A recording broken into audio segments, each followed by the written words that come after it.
Alright, now after some of that drama, this next chapter, it gets a little quieter. Let's begin. Chapter 9.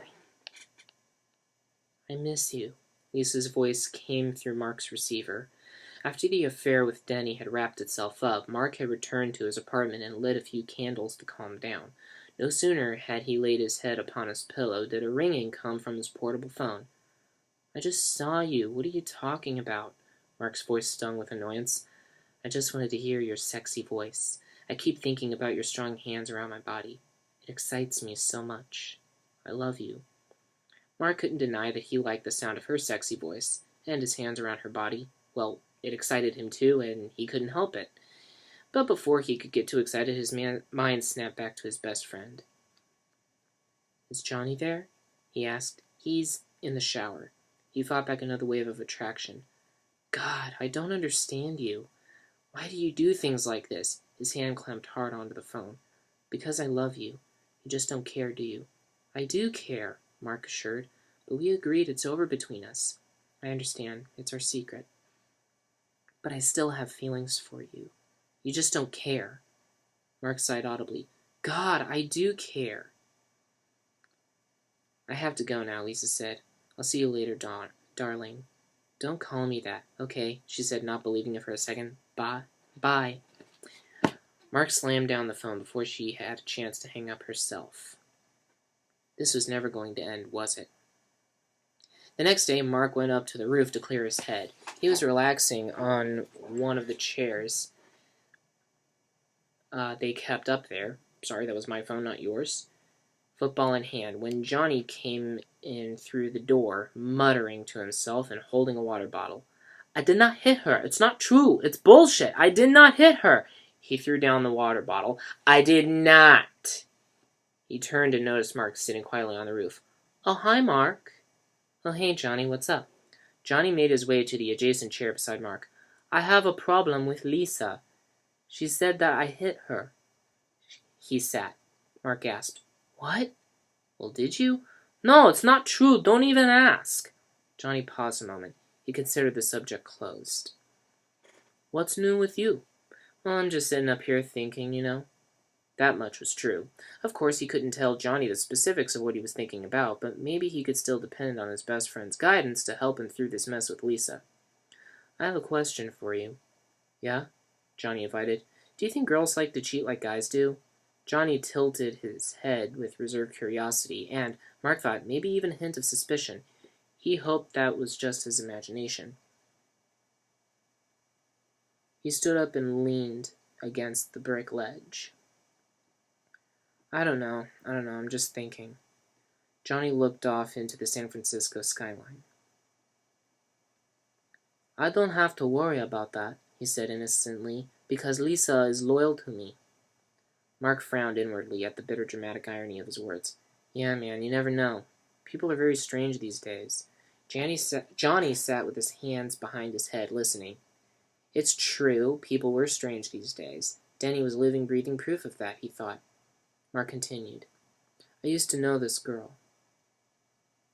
She had a dozen guys. His eyes went distant as he thought back to the girl.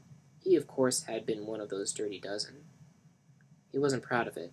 Mark, despite his best efforts, just always ended up as the other man. His attention returned to Johnny.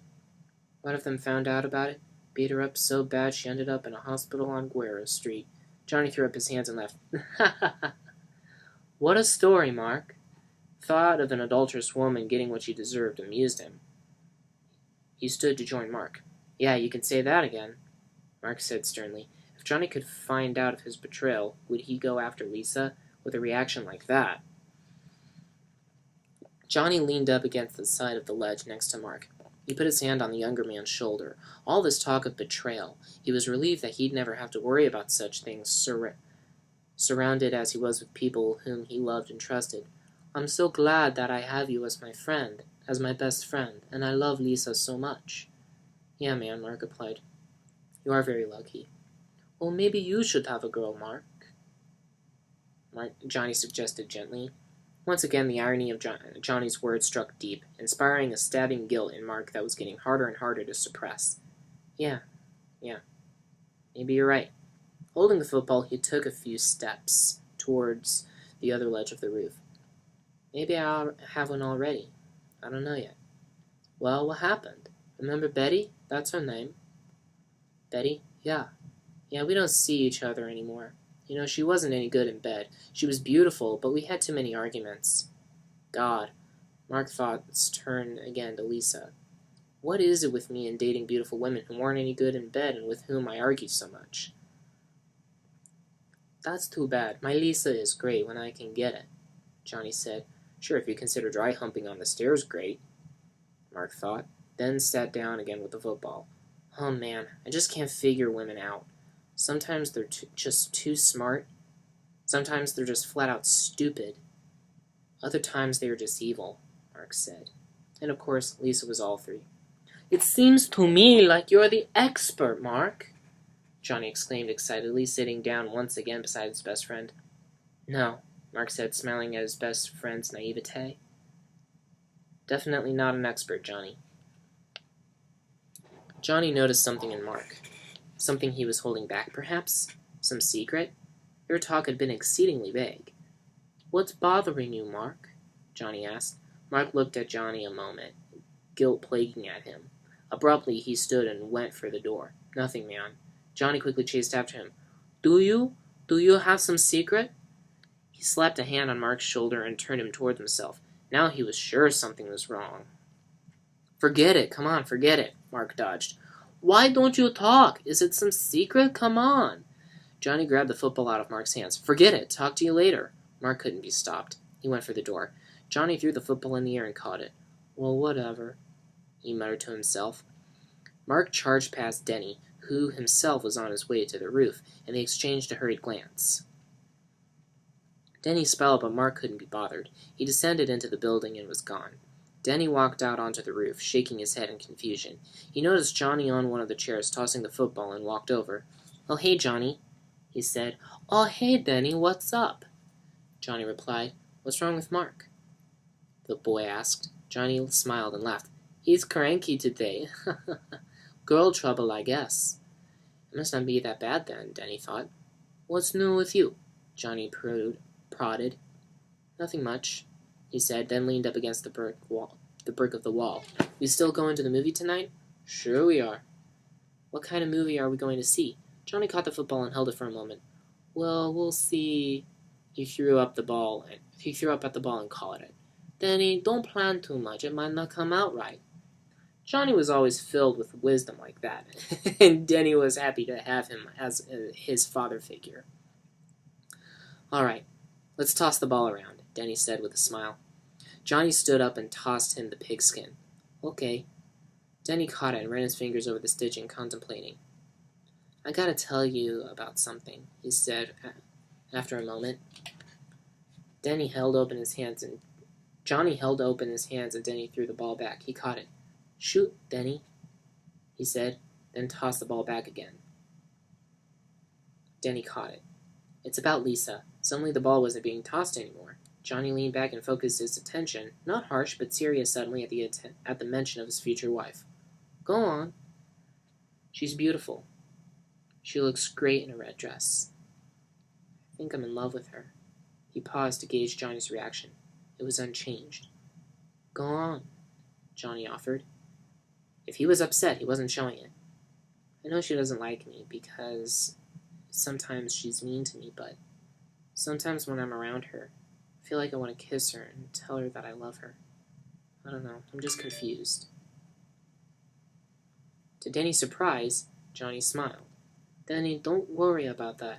Lisa loves you too, as a person, as a human being, as a friend. You know, people don't need to say it. They can feel it. Denny stumbled into one of the chairs. What do you mean?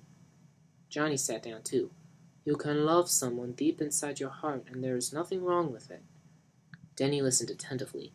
Johnny was leaning back in his chair, hands behind his head. If a lot of people loved each other, his words echoed with meaning, the world would be a better place to live. Denny shook his head. But Lisa's your future wife. Denny, don't worry about it. You are a part of our family, and we love you very much. and we'll help you any time. And Lisa loves you too, as a friend. You are sort of like her son." Denny stood in surprise. "You mean you're not upset with me?" "No, because I trust you, and I trust Lisa." The irony of his words were lost on Denny. "What about Elizabeth, huh?" Johnny asked. Denny smiled sheepishly. "Well, I love her." Johnny nodded his head. "Mm-hmm. When I graduate from college, get a good job," Denny continued, "I want to marry her and have kids with her." "That's the idea," Johnny said, walking towards the boy. "You're right." Johnny came right up next to Denny, and Denny used the moment to thank Johnny once again. "Thanks for paying my tuition." Johnny put a fatherly figure hand on Denny's shoulder and started walking him to the door. "You're very welcome, Denny, and keep in mind, if you ever have any problems, talk to me, and I will help you," he said. Denny smiled again. "Awesome. Thanks, Johnny. Let's go eat, huh?" Johnny said. "Come on, let's go." The father figure and son figure went for the door, laughing all the way. That actually was kind of a fun chapter to read. I enjoyed that. Well, we're coming up on another good bit, so I will see you for the next one. Take it easy.